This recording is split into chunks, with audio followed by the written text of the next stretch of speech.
So anyway, let's get started, guys. Let me do this here. I'll just click.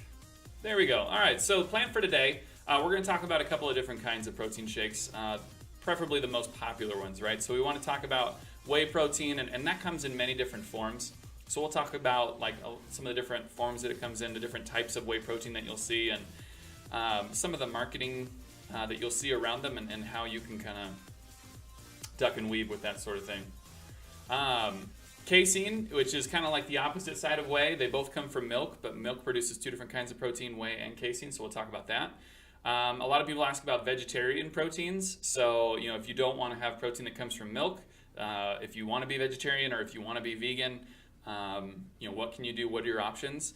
And then there are a couple of other forms of protein shakes that you'll see as well: mass gainers, meal replacements, and lean whey shakes. And I'm looking at this right now and I realize that it didn't actually make a slide for lean whey shakes.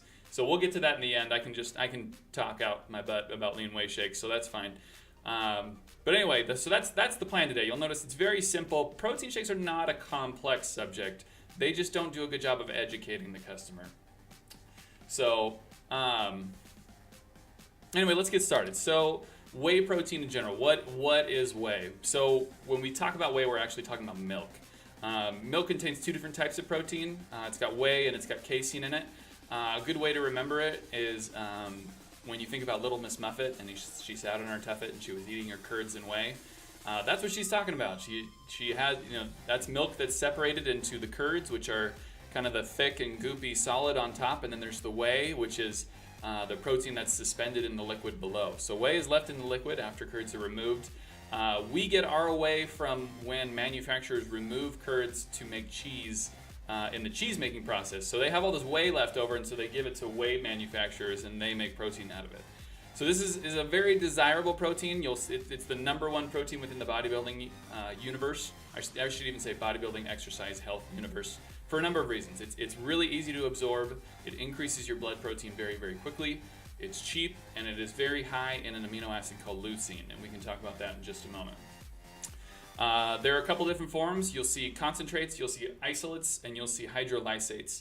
And then I saw that Stargaze was asking about a whey blend. A whey blend is just that. It is a blend of some ratio of those three different kinds of whey, of concentrate, of isolate, and hydrolysate. And we'll talk about what those mean in a second. Let's see, moving over to questions. You had to reload. I feel like you are in health class, Kiefer. That's the idea. That's what's going on. Okay, so concentrate. So I didn't litter this with pictures. But this is kind of what concentrate looks like. So concentrate is really the basest form of whey. It is the cheapest version. It's taking that liquid and literally just dehydrating it and concentrating it into what's there. So it has a little bit more fat. It has a little bit more carbs in it than some of the other forms of protein, but this is really the bulk of what you will see when you see this is a whey protein shake. It is a concentrate. Now these generally taste a little bit better because they have that fat and sugar, but one of the issues that people may experience when they're having a whey concentrate is you may have heard of the sugar that's in whey because it comes from milk. It's called lactose, and there's a big chunk of the population that's actually lactose intolerant. So if you're lactose intolerant and you have been having whey concentrate, you may be having issues with digestion because you're introducing all the sugar that your body can't do anything with. It can't handle it. So anyway, this is kind of like the most simplest form. This is the base whey. It is a good solid protein. I mentioned before that it's high in an amino acid called leucine. So why is that important? Leucine is the amino acid that they have found has the highest effect on a process called muscle protein synthesis, which means that the more leucine is in your shake, the better your muscles are going to respond to drinking a protein shake. Hey Nitro, how you doing, buddy? You're going to post a tweet naming it Health Class 101. Good. That's what I want to hear. So anyway, whey concentrate has good leucine. It's got a little bit of fat and sugar in it, so the calorie content's just a little bit higher. I wouldn't call it prohibitively higher. It's not. That's what I like to hear, Nick. Good. I wouldn't call it it's not unhealthy in the amount of fat and sugar in it. It may be 20 or in between 20 and 40 calories more per serving. But at the end of the day, if you're exercising, it's just not not that big a deal. So if you want just your standard whey shake, it'll be a whey concentrate. We are the only animal that continues drinking milk post-weaning, and I am so happy about it. Good Lord. So, all right, so that's whey concentrate. So you saw Stargaze in chat up there a minute ago mentioned whey isolate. So what is whey isolate? It's just that. They named it very properly. Protein has been isolated from the other nutrients. What are we going to learn next class? Well, we'll talk about that at the end of this class, Kiefer. So, protein has been isolated from the other nutrients, i.e. many of the fats and carbs have been filtered out. They run it through this process called cold filtering, and I don't understand it completely, but it is able to separate out the fats and carbs. Now, that does a couple of things. Number one, it makes it easier for people who are lactose intolerant to consume. I can't sit here and say that it is safe for someone who is lactose intolerant to have a whey iso because I can't guarantee a brand, I can't guarantee a particular batch, but I can tell you that in general, whey isolates will have significantly lowered lactose compared to a whey concentrate because they have purposefully gone in and removed that nonsense. Because there is an extra step in the process of creating whey isolate, because they have to go in and remove all that extra gunk, generally isolates are considered premium. They're a little bit higher quality, but then on the other side of the coin, they're also more expensive. An example of whey isolate that I like to tell people is the Dimetize ISO 100. The most basic and easiest and most trustworthy brand of concentrate Goku is the Optimum Nutrition Gold Standard Whey. It's really easy to find. If you just type in Optimum Nutrition, the Gold Standard will be the first thing that pops up on Google.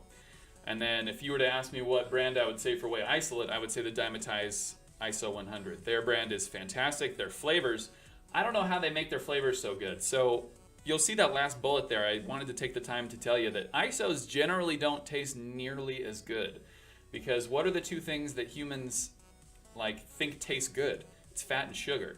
Those are the tasty things. Protein itself doesn't taste that great. And so if you remove fat and if you remove sugar, generally whey isolates don't taste as good. Okay, you'll get both. Yeah, you need your oil. Gotta get it, man. You could just scoop some butter in there and swirl it around. That might make it taste okay. So, hey, Difficult, how you doing, buddy? So anyway, like I said, whey isolates are considered the premium product. If you wanted the most protein bang for the least calorie buck, whey isolates would be the way to go. Does anyone have any questions so far? I don't want this to go any faster than it needs to. I could buzz right along if I needed to, but if anyone had any questions, I could stop. Yeah, what's up, Difficult? Oh yeah, Nick, dude, slather the butter, man. That's the way they do it. What's the question, Difficult? What can I do for you? If you want to reduce calories,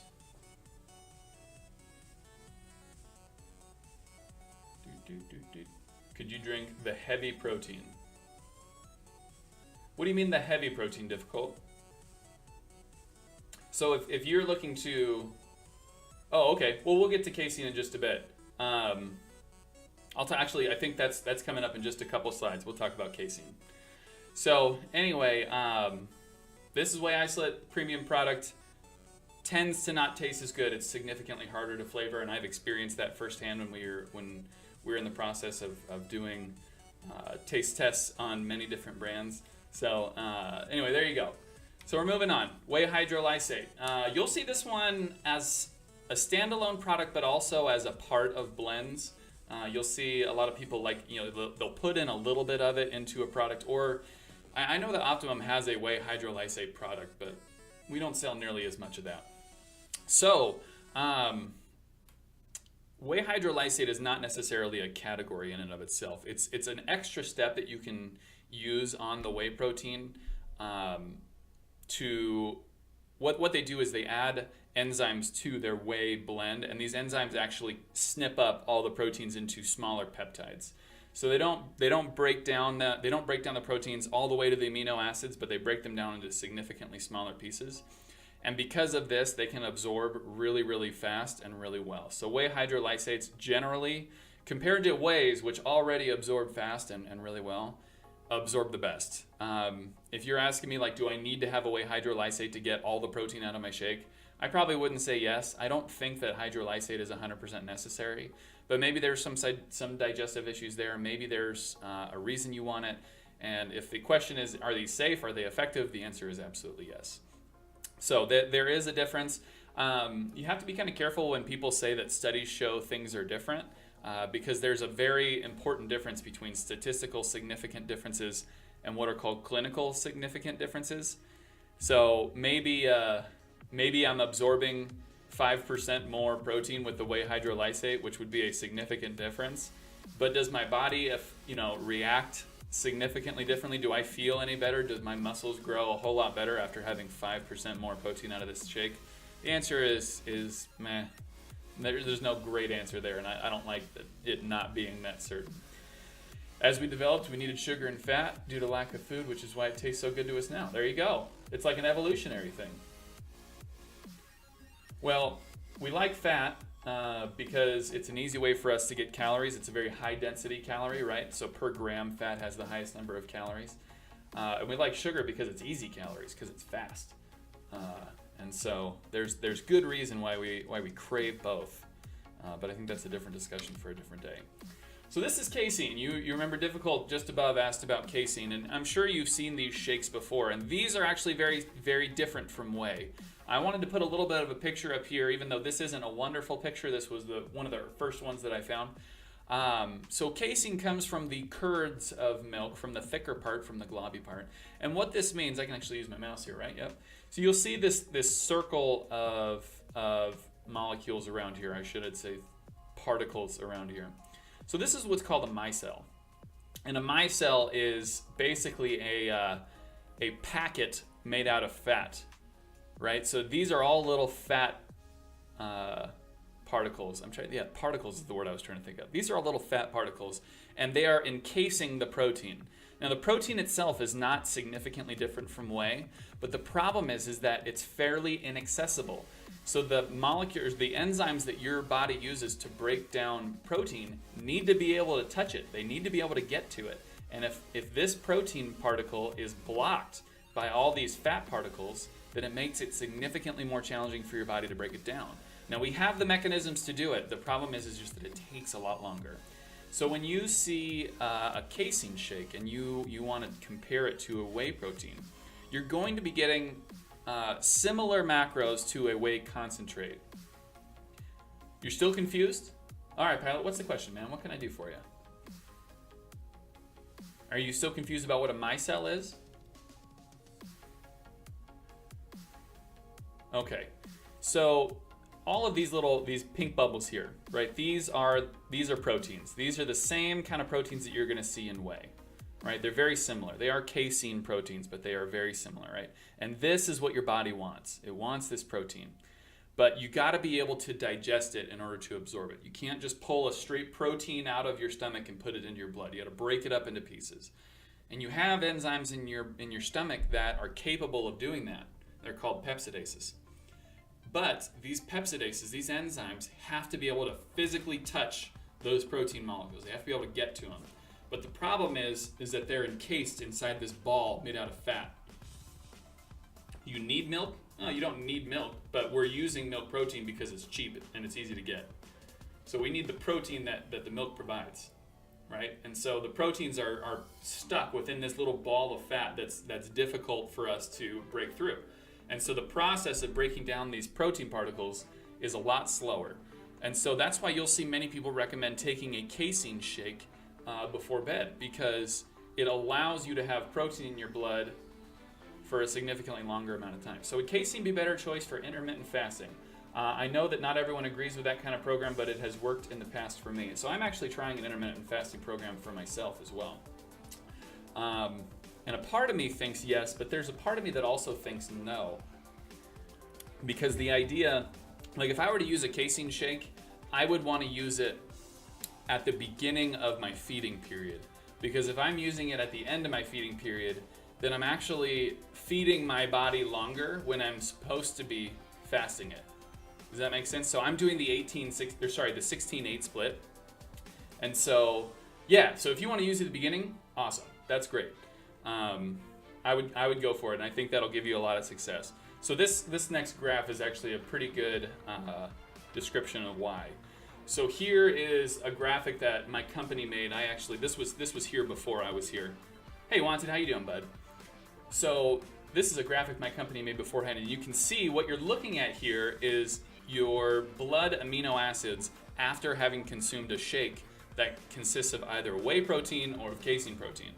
So with whey, you see this big sharp spike very quickly, right? I'm drinking the whey shake, and within an hour, my blood protein goes way up because my body's absorbing all that protein very quickly. Because like we said, whey protein is really easy to suck up, right? It all goes in at once, but then your body processes it and uses it and gets rid of some of it, and your blood protein goes back down very quickly. And within 3 or 4 hours, it's all gone. Now with casein, it's very different, right? You see that it goes up very slowly. It hits its peak about at the same time, but that peak is significantly lower because we can't churn it all out into our body nearly as quickly, right? So we're only getting a little bit of it at a time. But because we have a lot of it all gunked up in our stomach, we can process it and add it to our blood for a consistent amount over the period of about 8 hours. It's a long, long time. Now, along with casein are digestive enzymes. You're welcome to take digestive enzymes, difficult, but I've never really experienced a situation where it was 100% necessary. Your body's really good at breaking stuff down, pretty darn efficient. And so just because it's slow doesn't mean that it's not working right. And so a part of me even thinks that if you're taking digestive enzymes with a casein, you're kind of defeating the purpose.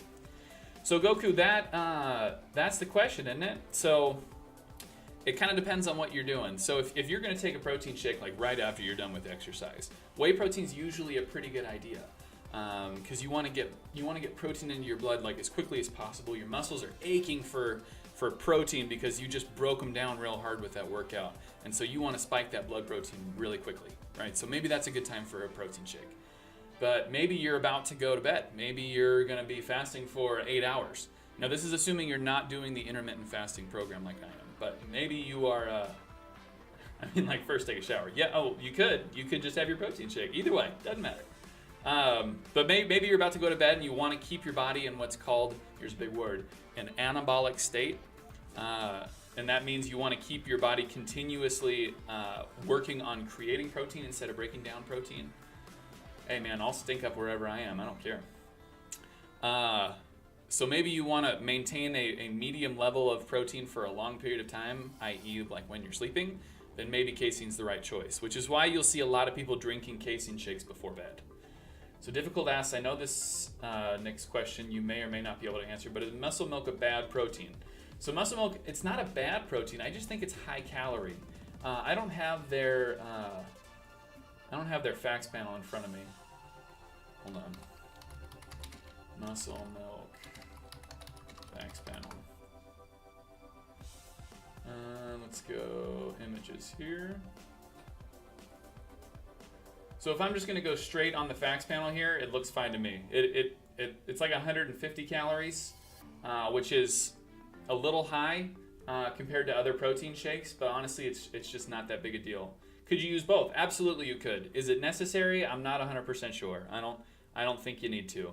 If you wanted to do like the absolute peak, right? I'm doing everything I possibly can to make my muscles grow as fast as possible.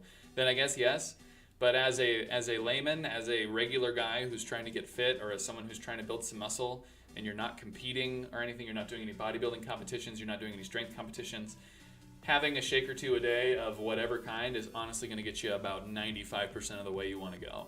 I think there are some muscle milks that are high in carbs, but I closed this and I know there are multiple types. The biggest thing to do is look at facts panels and see where the calories lie. Are you getting that 25 grams of protein that you want? Could I provide a good casein? Honestly, I usually fall back onto Optimum. They do things pretty right. The problem with casein, and I mentioned this a little bit before, so they are a lot thicker. I tend to not like casein proteins. They taste kind of thick, kind of meh, because they got all this extra fat in them, and it's not all good tasting fat. It's these micelles that are wrapping the casein, and so they make for a pretty weird consistency when it comes to creating a shake. I usually stick with Optimum, but I don't like their ISO as much. I like the Dymatize ISO 100. And I don't think bodybuilding.com has a private label protein right now that I can recommend. So anyway, you hate their ISO? Man, theirs is considered like the gold standard. That's too bad. Anyway, so that's casein. Does anyone have any questions about the difference between casein and whey? This is where a lot of confusion lies. A lot of people don't know these differences. They don't know why you would take one versus the other, what the structural differences are. Does anyone want to ask any questions about this before we move on? This was one of the main things I wanted to hit up. Isopure, there you go. They're also good.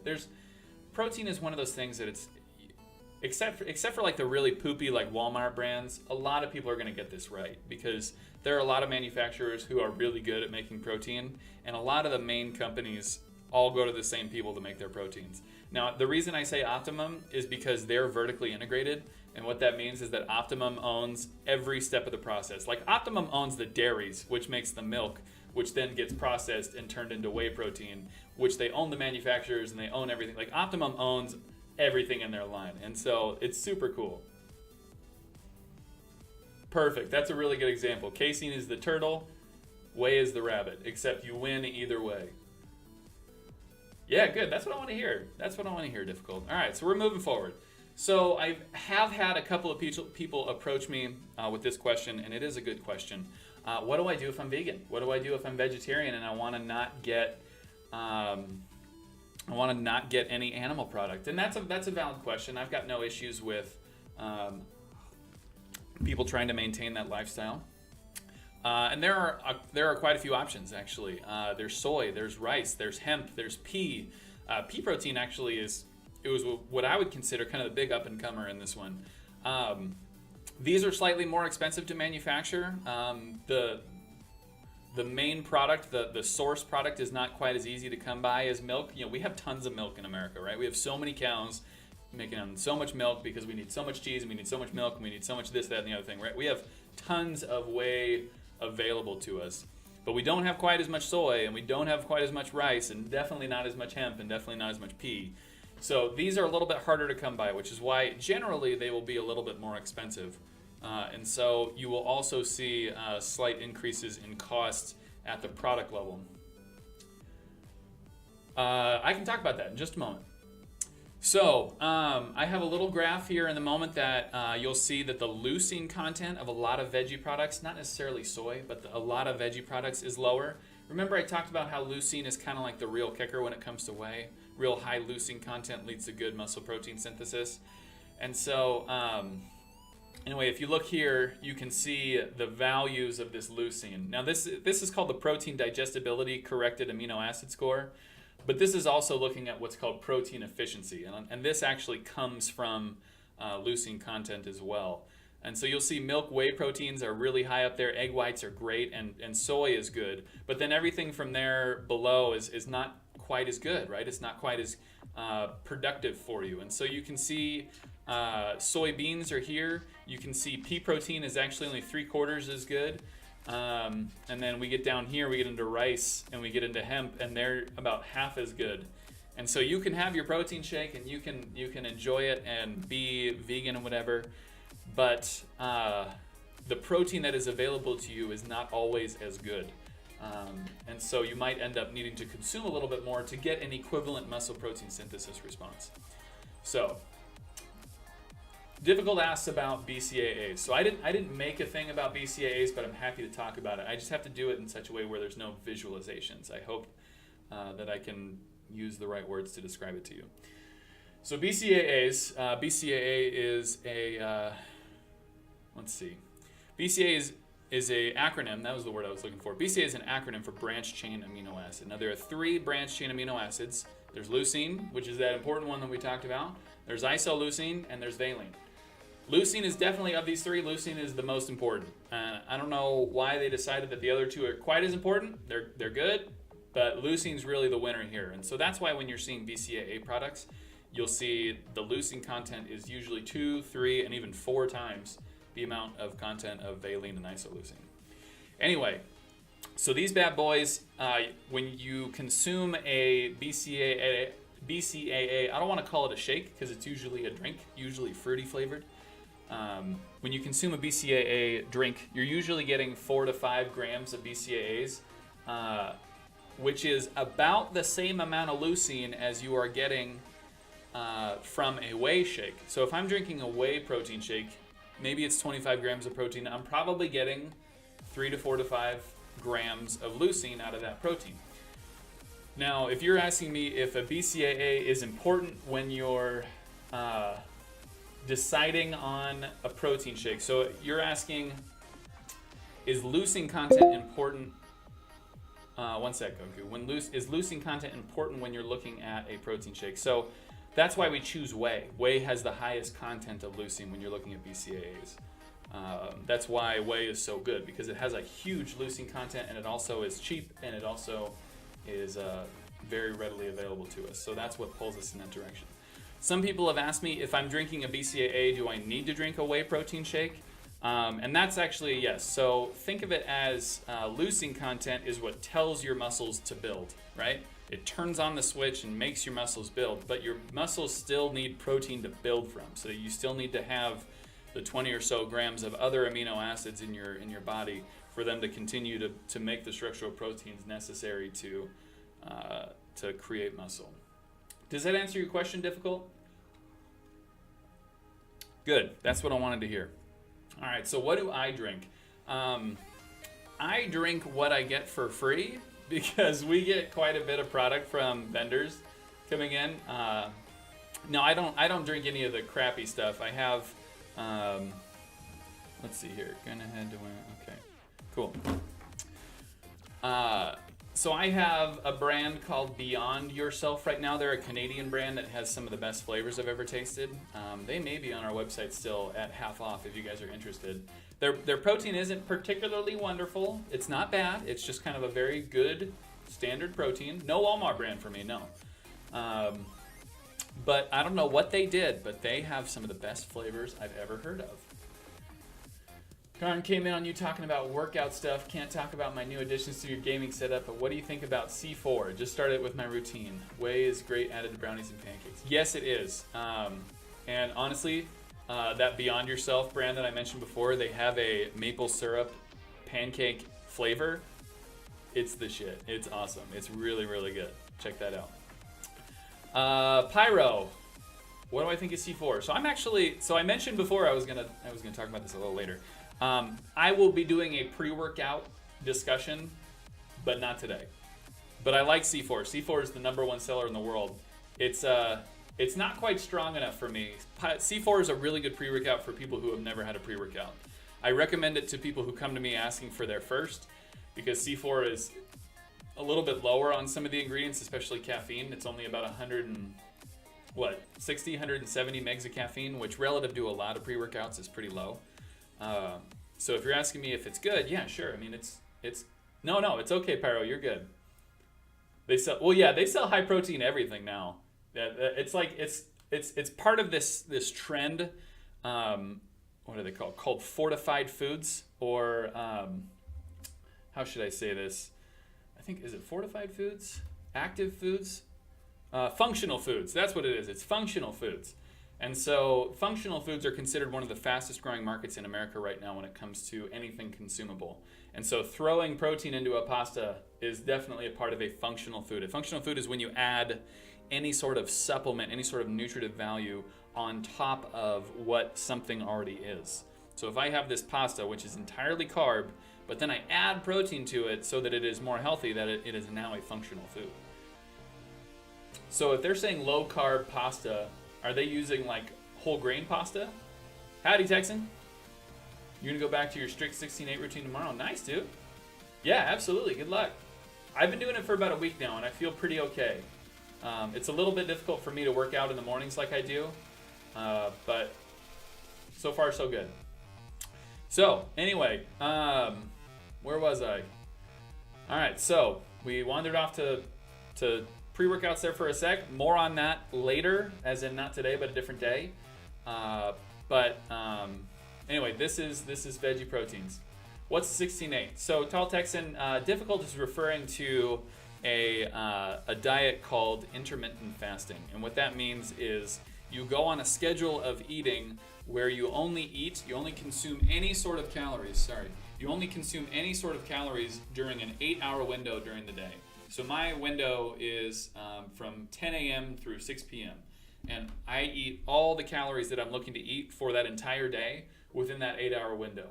And then if it's after 6 o'clock, I stop and I don't eat anything until the following morning at 10 a.m. And so that means 8 hours on and 16 hours off. So it's a 16-8 split. And the reason we do this, there's two reasons really. Number one is I find myself actually eating less calories. It really cuts down on the snacking. I'm getting there, no worries. It really cuts down on the snacking quite a bit, so I'm getting rid of a lot of the snacks. Of a lot of desserts is a big one. I'm not having my guys. I'm a sucker for ice cream drumsticks. I'm a sucker for ice cream drumsticks. Really bad. I love them so much. But now they're not part of the plan, right? Unless I eat one of them before 6 o'clock, which I'm not gonna. So those are knocked out. I don't have my breakfast anymore, and this is probably what I miss most because I have breakfast every day, or at least I used to. Always breakfast. Hey, Fade. So anyway, by eliminating those, I'm probably cutting out, probably 600 or 800 calories just right there, maybe even more. And I find myself only having a protein shake when I hit 10 o'clock and then my normal lunch and dinner. And so I'm actually consuming significantly less calories, which is good. On top of that, number two is that there is research that exists. You can see some videos by a guy named Jim Stepani. He loves talking about this, and he's very popular in the fitness industry. Kind of a personality, but he's big on bodybuilding.com if you want to check him out, Jim Stepani. But he mentions research that was done by Yale Medical School that shows that when you put your body into a fasted state for that long, when you don't consume any calories for pushing 15, 16 hours, your body actually activates specific genes that lead to the creation of specific proteins that are called uncoupling proteins. And what uncoupling proteins do, if I'm going to put this in simple terms, they make your mitochondria less good at making energy. They make them less efficient. Right? And we all went to junior high, we all know the mitochondria is the powerhouse of the cell, right? That's just the rule. And so if it makes your mitochondria less good at making energy, then in order to make the amount of energy you need to function, your mitochondria need to burn more calories. They have to use more fuel. So if I'm trying to lose weight, it definitely could be worth a shot. I'm trying to right now just to give a little bit of credence to what I say. If I were to tell you like the best way to lose weight is to increase exercise and decrease what you consume. That's the best way to start. Give yourself a really honest look at what you're eating every day and cut back on that by 200 or 300 calories a day and start exercising, and you will see results. It's thermodynamics. There's no question to it. So anyway, back to intermittent fasting, we have decreased calories and we also have decreased efficiency of energy creation, which leads to increased resting metabolic rate. And what resting metabolic rate is the basic amount of the flat line amount of energy that your body requires throughout the day. If you were to just sit flat on a table and stare at the ceiling and breathe for 12 hours or 24 hours, the amount of calories that your bodies would consume without doing any activity would increase if you had followed this regimen versus if you had not. Now that's according to the study. I have not measured it on myself. I have not done any really deep dives into it, but that's what I've read, at least in initial looks into intermittent fasting. So like I said, I'm trying it out and we'll see what happens. So we don't need to look at the PD cast anymore. I'm going to move on. So this is a big one. People are really interested in these mass gainers. Muscle Tech is really good at making these big, bright, flashy, shiny labels. And if you'll see here, this is a 22-pound bucket of gainer protein. Now, so Texan, my streams are generally gaming, but I work in this industry, so I wanted to start kind of educating people on what this stuff is. So this is Mass Tech Extreme 2000, and it is aptly named because this product per serving, which is what they call 6 heaping scoops. That's how they call it. Thanks, Texan. I appreciate the follow, man. 6 heaping scoops leads to 2,260 calories. Yeah, I mean, you absolutely could. But the issue is with that is fat content, right? So these are basically protein and carbs, and it's maltodextrin, just really easy sugar and protein.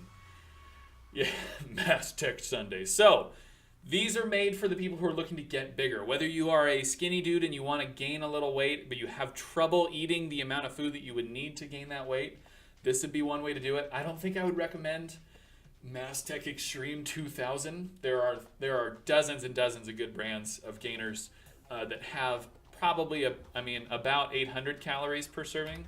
I can't highlight it, but right here, 800 calories per serving, and that may be a safer place to start. But this was just kind of the joke, huge amount of what a gainer is. So anyway, they're usually super high in protein. I'm talking like 75 to 100 grams of protein.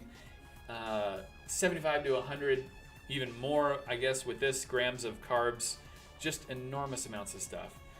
So you would use it if you wanted to gain weight, if you were thin and wanted to bulk up a little bit. A lot of people use them if they're in the bulking phase for bodybuilding, right? They want to put on muscle. Now, the big issues with gainers is two things. Number one, these are not a meal replacement. Generally, they don't have the micros to actually support skipping meals. You want whole foods more often than you want not whole foods.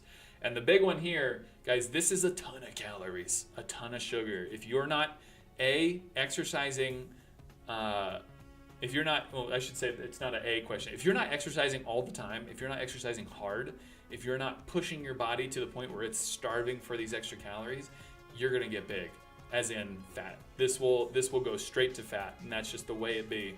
Your body does not know what to do with 2,000 calories if you're not burning them constantly, if you're not putting your muscles in a deficit and having them beg for protein to add on.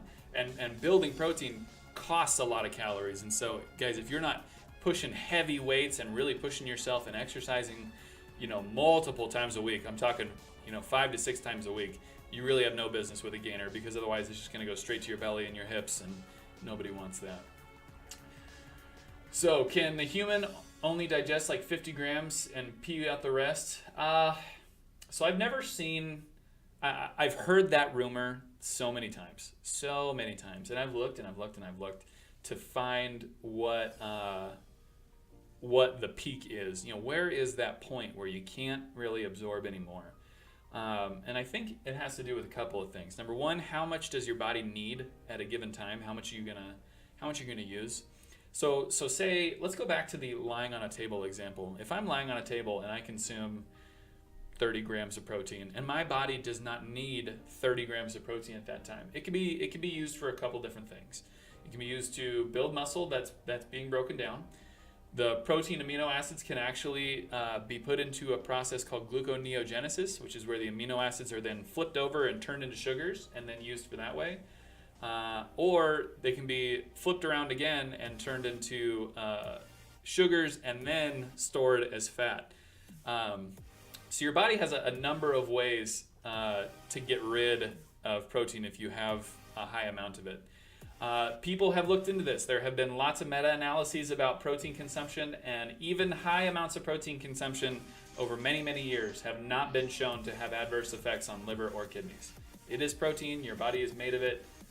You're fine. Don't worry. I would be more worried about the high amount of sugar that comes with a product like this than anything else. Absolutely difficult. Does protein mix well with tequila?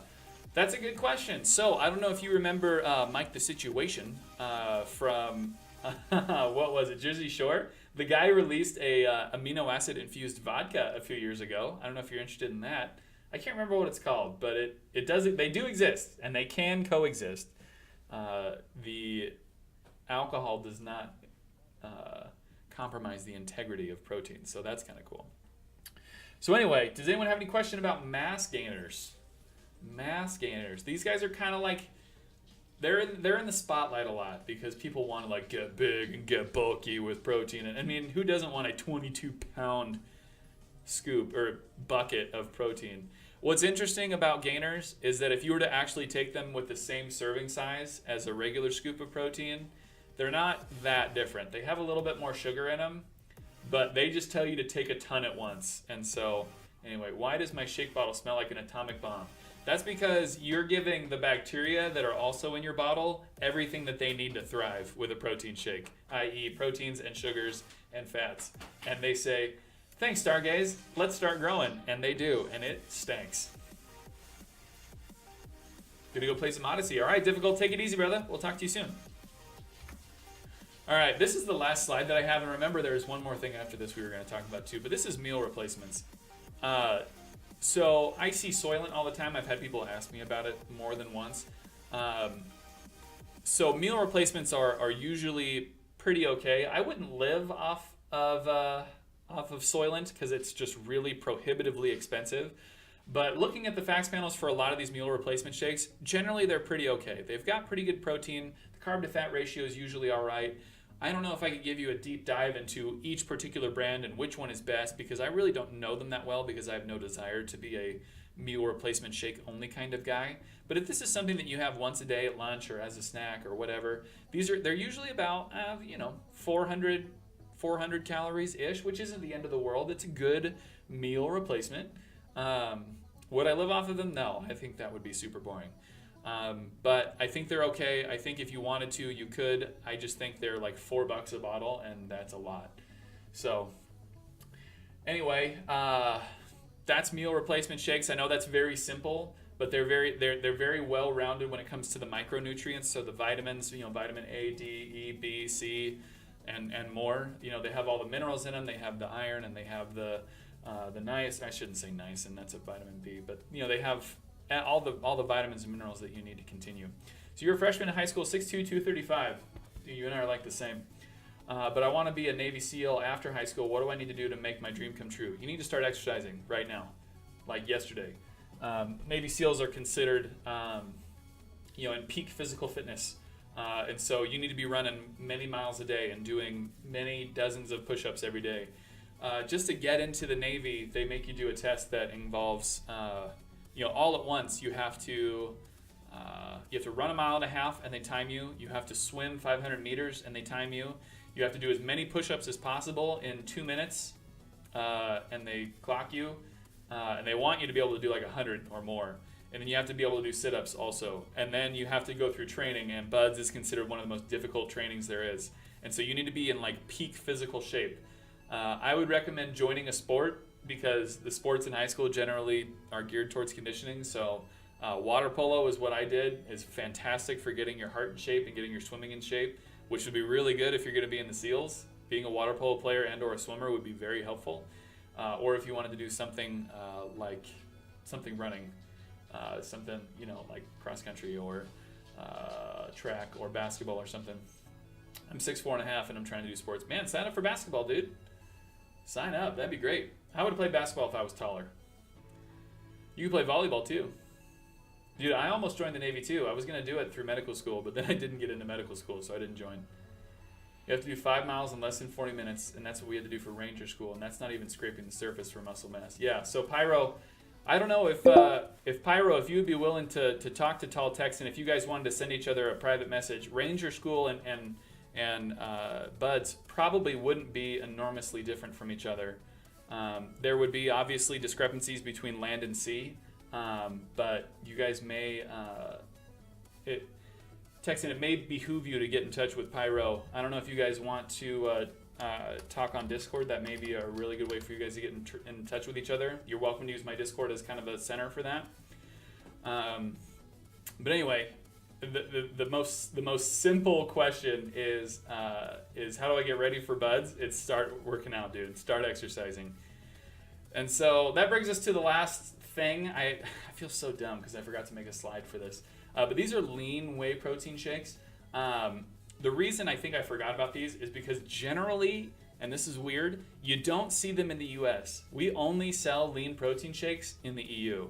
I don't know what it is. Like this whole category basically doesn't exist in the United States. It only kind of exists in the European Union. But what it is kind of like a standard whey protein shake.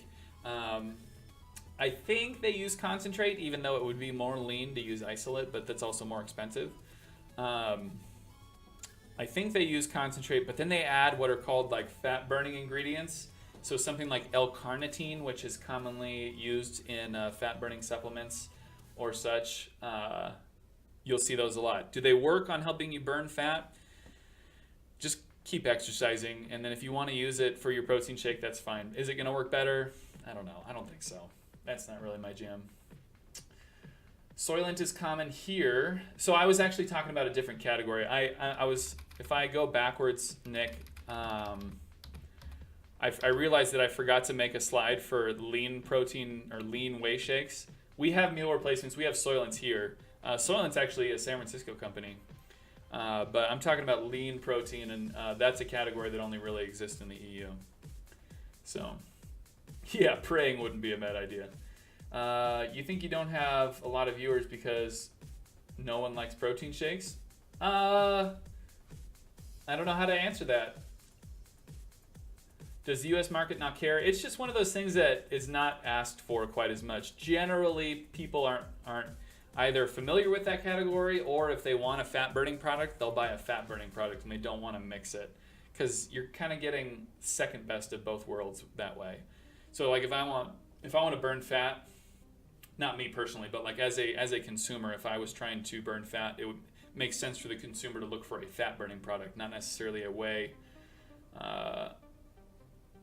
fat burner. I don't think so. What else is interesting, and I didn't know this until maybe 2 or 3 months ago, is that the general palate of the EU is different than the general palate of the United States. Generally, the United States likes their products significantly sweeter, but they also like them less fruity flavored. So we have, when we're selling products in the EU, we sell a lot more products that are less sweet and a lot more fruit flavors like strawberry and peach and stuff. We have a lot more of those in the EU, which is kind of cool. Guy spamming my chat earlier when I was streaming. He was spamming my chat. I told him to stop, so I gave him a 5-minute timeout. Perfect, Kiefer. Good. On the contrary, a lot of people are into the market of shakes because who wants to have a better body? Yeah. We all live in a basement playing games on a couch. That's why many aren't tuning in, and that's okay. Like I didn't do this to be like the front page of Mixer. That's not the purpose of this. The purpose of this is to make it available to the people who do want to come, and to the people who do want to learn a little bit. And if they want to check on it later, I'll probably post this little section on YouTube a little bit later if you guys want to show it to others. No, you're a star, Stargaze. But anyway, like the purpose of this is not to get all of Mixer to watch me talk about protein. That's not what it is. But if you want to share the YouTube video later, you're definitely welcome to. That's fine. What exercise do you recommend for losing weight for the SEALs? There's no exercise you can do that helps you lose weight. I'm not going to say like, oh, go do bench press because bench press makes you lose weight. Like that's not the way it works. Losing weight and getting stronger is a lifestyle change, right? It's consuming less calories in general. It's consuming better foods, better whole foods, and it's exercising regularly with a good strength plan. I'm sure you have coaches around your school that are kind of specializing in strength training. You can go on bodybuilding.com where I work and look at some of the plans there. But there's no like one exercise you can do that will like automatically help you get strong. That's not how it works. I've heard if you're gonna exercise, do weight training because it burns more calories than doing straight cardio. Interestingly, yes, it does. So in the moment, if I go to the gym and I know I'm gonna be there for 60 minutes and I wanna burn as many calories within that 60 minutes as I possibly can, hey Flip, how you doing? I would do cardio. And I know that sounds contradictory, but if I wanted to burn as many calories as I could in a particular given amount of time, I would do cardio. But the difference is the amount of calories that you burn over the next 24, 48 hours. So if you're exercising heavy and you do resistance exercise, you increase what's called your, I'm having to call back to this term right here. Your EPIC, your excess post-exercise oxygen consumption. EPOC, EPOC. exercise. Yeah, EPOC. And what that means is while I may have consumed less calories during the actual 60 minutes of the workout, my body spends so much energy recovering and building that muscle back up that in the end I'm actually burning more fuel having gained weight. And now I'm actually building muscle, and that muscle increases your resting metabolic rate for even later. So trending on the long run here, exercising with weights is significantly better. In my honest opinion, from what I learned from BCT and AIT, you won't lose much weight at all because you'll lose weight, but you'll regain muscle and look for more definition, strength than weight itself. So that's a really good point, Pyro. When you're getting ready for something like buds or whatever, your goal shouldn't be to shed pounds. Your goal should be to shed non-lean pounds, non-muscular pounds. So improving your body composition. So you want to. So say you're 235 right now, like you said. When you start exercising and lifting weights, after a month, you might still weigh 235, but your body fat percentage may have gone way down. Your VO2 max might have gone way up. Your resting metabolic rate might be much more awesomer now. So interestingly, yes, you may not lose that much weight, but you can greatly improve your health either way. So just fasting is not the way to lose weight. No, it is not. If you are just fasting, your body goes into fasting mode, into a starvation mode. And if you're not exercising, your body will start to consume itself, and you don't want that. So you want to make sure that you are exercising regularly, feeding properly, and getting the calories that you need. Because otherwise, while you may lose weight with fasting, you'll also lose muscle mass, and you don't want to waste away. How do cheat meals work? Cheat meals are for people who generally consume significantly calorie restricted diets. So say my normal consumption for a day is 1,800 calories. I've decreased the amount of calories that I eat every day in order to lose weight. But then one day I say, I'm going to make today a cheat day just because I want to feel better about myself, and that's fine. People do cheat days all the time. And so cheat days just means instead of eating my normal 1,800 calories, I'm going to eat 3,000 calories today. I'm going to have whatever I want. Someone told me fasting is good for your body. So Nick, I think you may have missed this. We had a short talk about what's called intermittent fasting, which is something that actually I'm practicing right now, and then Difficult up earlier in the chat mentioned he wants to try too. What intermittent fasting is spending, hey Coldest Ninja, how you doing? I'm on what's called a 16-8 split right now. And what that means is you spend 8 hours during your day consuming calories. You eat all your calories during an 8-hour window. Mine is 10 a.m. through 6 p.m. And then from 6 p.m. through 10 a.m., you consume 0 calories. So you can drink water and you can consume black coffee and black tea. But if it has any calories or even any sort of artificial sweeteners, it's a no-go. You want your body to go into a slight mode of starvation, and then you can pop back into consuming the next day. Stay out of the middle aisles. There you go. That's actually a fun little tidbit. I've never heard that before, but that's funny. So, intermittent fasting, I'll go backwards here for the people who were here. I apologize for repeating, but I love talking about this. So, there are kind of 2 good advantages for intermittent fasting. Number one is that on the general, you will probably consume less calories than you would have before. I've eliminated breakfast and I've eliminated dessert, and that's done a lot for my total intake of calories throughout the day. So that's good. Number 2, and this is, I haven't read these studies super deep, but I trust the people who have written the articles about these studies. The science behind it was done at Yale Medical School, and they found that people who followed a 16-8 split had a greater incidence of activation on genes that code for proteins that make your mitochondria less efficient. So what does that mean? So as we all know, mitochondria are the powerhouse of the cell, right? You went to junior high. And so your mitochondria take the calories that are available to you, they take the nutrients that are available to you, and they make energy from that. They make ATP from that. But if I make them less efficient, that means per carb, they're making less ATP, which means in order to hit their ATP quota for the day, they have to burn more carbs. And so I don't think I'm to this point yet. My resting metabolic rate doesn't feel a whole lot different. But they found that people who were doing intermittent fasting had improved metabolic rates after having followed this plan for a while, due to the higher incidence of what are called uncoupling proteins, which make your mitochondria less efficient. So if I do a 16-8, eat good foods, and exercise, you will be on the right path to being fit. Honestly, Texan, you don't even need to follow the split if you don't want to, man. This is an experiment that I'm doing right now, and it's kind of newer research, newer tech. I wouldn't put that as part of like your initial plan. If you're just a freshman in high school, eat what you want, work out hard. Or don't eat what you want, but eat well and work out hard, and you will probably see improvements quickly. Intermittent fasting is a little bit more of a higher level technique, but like I said, you're young. If you're a freshman in high school, that means you have about 4 years before you're worried about any sort of buds. I'll skip this back here. So I would just start with eating well and exercising regularly, and making sure that exercise has weights as a part of it. You can do a little bit of cardio. Make sure you're pumping iron, dude. Make sure you get heavy. I work out well enough with a good workout schedule. I just can't give up on bad food habits like Jack. Dude, isn't that the truth, Pyro? So there are times where I feel like I'm exercising only so that I can eat foods like that.